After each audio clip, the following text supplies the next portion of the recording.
Here's one film we have seen, John, and I'm kind of glad the way this worked out, and I know you are as well. Oh, yeah. Sony blocked Marvel's original Spider-Man No Way Home villain to protect an upcoming movie. And I can bring this one up. We're going to be talking about, obviously, according to the MCU, the Reign of Marvel Steel Book Studios, the direct. Marvel was not allowed to use Kraven the Hunter in Spider-Man No Way Home due to Sony's plans for the villain. The book revealed that Spider-Man No Way Home writers Chris McKenna and Eric Summers pitched Kraven as the villain of the film, only to hear that he was unavailable until Sony established him in a solo movie. One of the upcoming Marvel movies set in Sony's Spider-Man universe is Kraven the Hunter, which stars Aaron Taylor-Johnson in the title role. Holland previously spoke about Spider-Man No Way Home's original plans. This is what he said. For a long time, there was going to be a Kraven movie that was going to be the third movie because things weren't working out. I don't know what happened there. Something's just jumped. Working out all sorts of different stuff. John pitched me this Kraven movie, which actually was really cool. I don't want to talk about it in the case that the movie ends up happening down the line, but it was fun. Oh, it could. Yeah. It could happen. John, I'm glad. I'll tell you something. No Way Home was a almost perfect film for me. It had everything that I wanted it, and probably more. It had more. It had those end screen titles as well, didn't it? Yeah. Which I don't think they're doing anything with, but it was just nice. It was. Yeah, I'm doing it with Venom, that's for sure. no. But I'm glad Craven's kind of been saved for his own film as well, and certainly for Aaron Taylor-Johnson as well. Yeah. Not to. I get what they're trying to do for maybe a third Tom Holland film as a trilogy, but I'm glad they were able to use the multiverse to bring our beloved actors back playing those characters that we all knew and loved from 20 years ago. Yeah, I'm going to bring this up and find out a little bit more about this movie. Who's actually involved? Russell Crowe. Yeah. Christopher Abbott. I recognise her. Is she from West End Story? The Spielberg remake? Yeah. Yeah, West Side Story. When a West End Hamilton. town, very mom. That's where that came from there. West End. Clown, man. Stephen, I'm intrigued by this movie. I'm glad they did keep this character out, because I says to you, Stephen, the rationale would be that in this movie, if you bring him into No Way Home, the nature of that story, at the end everything's wiping, he's becoming Spider-Man. I think it would have been a different story though, wouldn't it? Yeah, it could potentially. If he was going to be the main villain. But then again, you're ending a trilogy which is traditionally quite big and bombastic. I mean, is it? Maybe I'm talking nonsense here. Thor Ragnarok wasn't really big and bombastic. Well, it was, but it wasn't like a multi-villain kind of story. Iron Man wasn't really big and bombastic. It was fucking ridiculous. You had Ben Kingsley in there, and it wasn't even right. Even now, I can't get back to that movie. Iron Man was Civil War. What other ones have we got? Trilogies. Ant-Man, Quantumania, that's pretty fucking bombastic. Kang the Conqueror. What else am I missing? Guardians of the Galaxy, pretty bombastic to be fair. Usually you've got a building of levels. In Spider-Man, you've got the start, the training wheels are on. Iron Man's basically by his side throughout the whole thing, trying to save him from himself. You've got Vulture as a villain. Obviously, Spider-Man himself is almost like a villain because he's fucking stepping in his own shoes everywhere he goes. He's a little kid. See, obviously, Far From Home, you've got Jake Gyllenhaal's Mysterio. Yep. The stakes are built. He's away from home, from the sort of creature comforts. He's not got Iron Man by his side. He's having to grow up. Stakes are building slowly but surely. And then also No Way Home. For me, the natural evolution would have been what they did. And you've got these multiversal concepts. You would not have had Tobey Maguire or Andrew Garfield, Steve. Yeah, exactly. But I think the underlying story was the growth of Tom Holland's Peter Parker as well, John. He had to grow.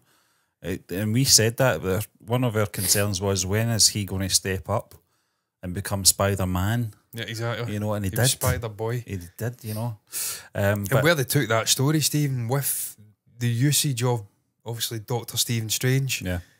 Him able to almost wipe the minds of everyone, that gives him a foundation. This journey he's been on, 3 movies, experience. Now he can become the Spider-Man we know and love, and moving into potentially another trilogy of movies. The baggage. All the baggage, yeah. I mean, I love the even though I don't know her name, is it just MJ they call her? Yeah. The Zendaya character. Michelle. And obviously, I always forget his name, the other little friend, little bald-headed guy. They're brilliant characters. Ned, yeah. I love them. And obviously the other little guy that hates him, but kind of likes Peter. You know what I'm talking about? He likes Spider-Man, doesn't like Peter. He hates Peter, and I've got it mixed up. He likes Spider-Man, he hates Peter. They're all great characters, but they're very, I don't know, they're fucking nooses around his neck in a strange way. Spider-Man has to be unknown to an extent. He has to be able to live that sort of binary existence. That's what makes him the character we know and love. So we can now go on and explore that. And that is via the trilogy we've been gave, with all of these sort of multiversal things bleeding in and it wiping the slate clean for him moving forward. If you weren't to have went down that journey, you would have introduced Kraven the Hunter in a final movie of a trilogy. You're not doing the character. It would have been okay, John, but it would have been going down the same road as they did with Tobey Maguire's Spider-Man 3 and with Venom. Just throwing another villain in there. And it's not another villain. It'd just be repeating itself. I thought what they did in the first one with the Michael Keaton villain was fantastic. Yeah, that's a loose end. I mean, that says at the time, Kevin Feige doesn't have loose ends. He just, that will be dealt with. We've still not dealt with that. It still could. It was in the post-credits of Homecoming, wasn't it? Yeah. He was speaking to, was it Scorpion or something? And we're talking about, we're going to get him. I've still not dealt with that. What the fuck's going on, Kevin? Yeah, maybe it's a long game, but Michael Keaton's he also appeared in Morbius.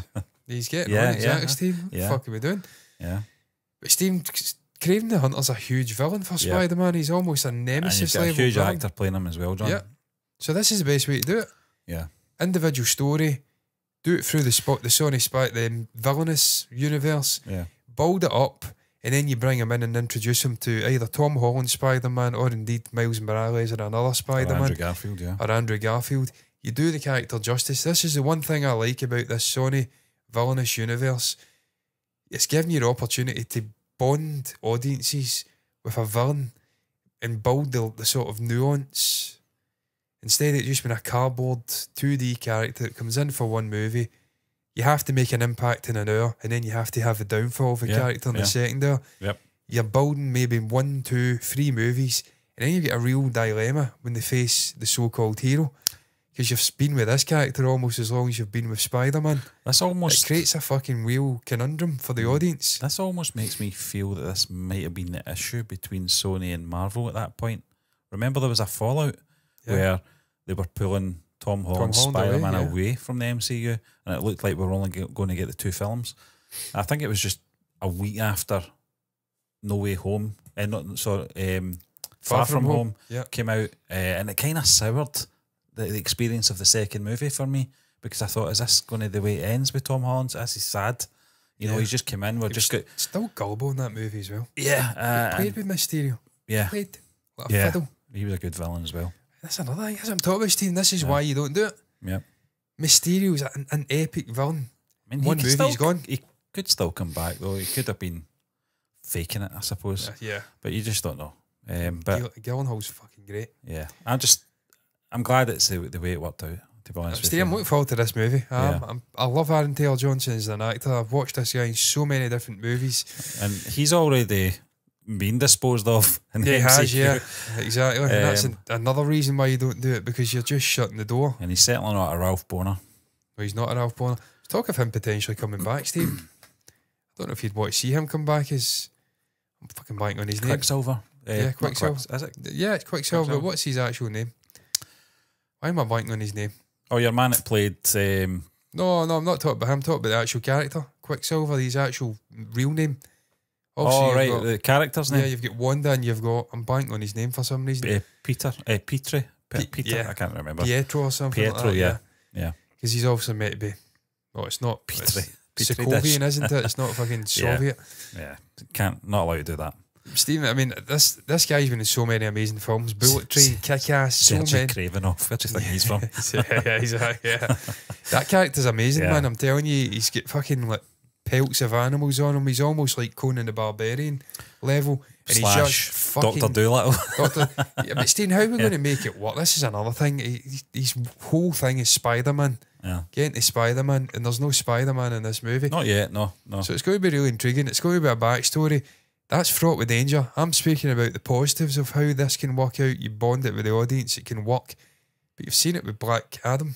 Yeah. It can also go that way. Yeah. Where the story's just not interesting enough and the character's not interesting enough. John, it's the age-old sort of conundrum when it comes to comic book villains. It's very rare that, are any villains actually, not just comic book, it's very rare that they make an interesting story on their own without having been up against someone. Yeah. In terms of this, unless it would be Joker level. Yeah, but the Joker one was more of a societal thing. Yeah, it was a character study, wasn't it? That film, though, it was really just the sort of downfall of a downtrodden person in society, as you said. And they still had Batman in there technically. Yeah, I mean, it was Batman. Yeah, as a and boy. The Waynes. Yeah, the Waynes. So they were always turned the Waynes against us. He was haunting that Wayne. A Wayne is we call a Wayne. That's a kid. Turned the Waynes against us. Some say Bern. Yeah, we say Waynes. It's interesting to see, John, that in this film, Craven the Hunter, which came out next year, there is a character called Big Rhino, and I'm just wondering if that's the Rhino from The Amazing Spider-Man 2. Could be. I don't know. Not the same. It's not the same guy, obviously. I think that was your man. I'm blanking on his name. Paul Giamatti, wasn't it? Paul Giamatti. That was playing that role, but I'm not sure. I don't know. That's probably not. Calypso. Very interesting name. See, I don't know enough about these characters, Stephen, but there's so much more scope for you to do interesting things. Oh, I've just fucked it. The charade's over. This is us in the room together. You see now why we actually do that split screen thing, though, because it was fucking dreadful. Don't get me wrong, I like that poster behind me, but it's cut off now, but it looks so much better when we're zoomed up and right at you. But Stephen, there's so much more scope when you tell the individual stories of the villains. They're not just throwaway superfluous nonsense in a superhero movie. It's all about telling the superhero story. It gives you so much more scope to do something interesting, and certainly when you're bringing in an actor like Aaron Taylor-Johnson and Russell Crowe, it just gives you that chance to give the superhero experience to the villain for a change. Yeah, exactly. Yeah. And for me, it didn't work in Venom 1. Venom 2 less so. Didn't work at all in Morbius. So hopefully it works for Craven the Hunter, because this is a villain that deserves. Yeah, it's got to work. Sort of top villain. It's got to work, John. Fucking does, yeah. I'm not going to go anywhere with this after it. But I've got high hopes for it.